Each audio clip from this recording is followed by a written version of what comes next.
పూజా ప్రాంగణం అంతా కూడా చాలా ప్రశాంతంగా ఉండాలి. ఎందుకంటే మంత్రోచ్చారణ జరుగుతుంది. భగవంతునికి చేసేటప్పుడు అమ్మవారు బాలా త్రిపుర సుందరిగా మనకు అంటే మనం చదివిన వేద మంత్రాలు అందరికీ కూడా అమ్మవారే ఈ యొక్క చెడు నుంచి మంచి పనులు చేస్తూ మంచి జ్ఞానాన్ని మంచి వైభవాన్ని మనం చెప్పేసి అమ్మవారిని వేడుకుంటూ ఈ రోజున గాయత్రీదేవి అత్యంత శక్తివంతమైనది. మహాకాళి, మహాలక్ష్మి, మహాసరస్వతి స్వరూపిన అమ్మవారు. ఆ యొక్క అమ్మవారిని మనం పూజాంతంగా చేసుకోవాల్సిందిగా ప్రార్థిస్తున్నాం.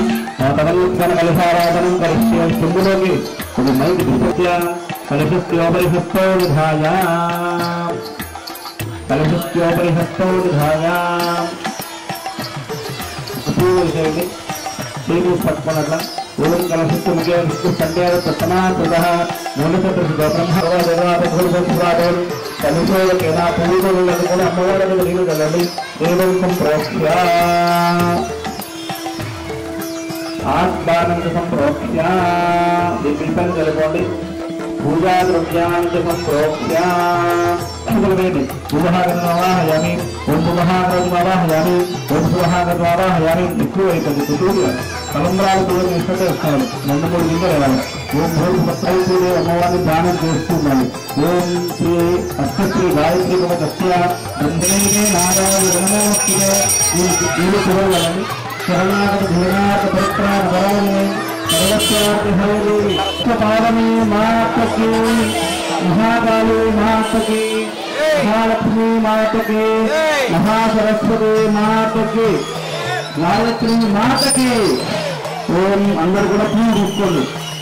ఆరతి పగలుతాను అందరు దూరం నుంచి నమస్కారం చేసి పూలు తీసుకోండి. అందరికి ఇవ్వండి.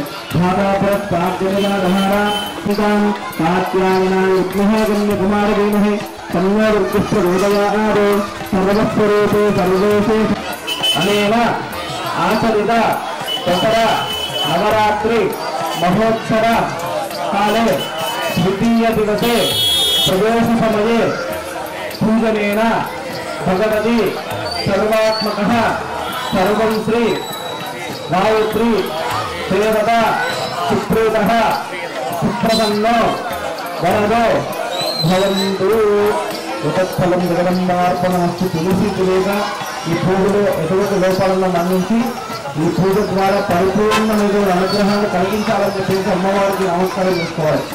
శ్రీకాశప్రసన్న వరదార్థం జగదంబార్పణమస్తు. సంభ్రాజంత విరాజంతాశ్రీరాశనో గృహే లక్ష్మీరాష్ట్రముఖేశ మాసగం శ్రీరామసి సరస్వతి మాతకి కనకదుర్గమ్మ మాతకి గాయత్రి మాతకి సరస్వతి మాతకి. అందరూ బయటకు వెళ్ళి తీర్థం ప్రసాదం తీసుకోండి.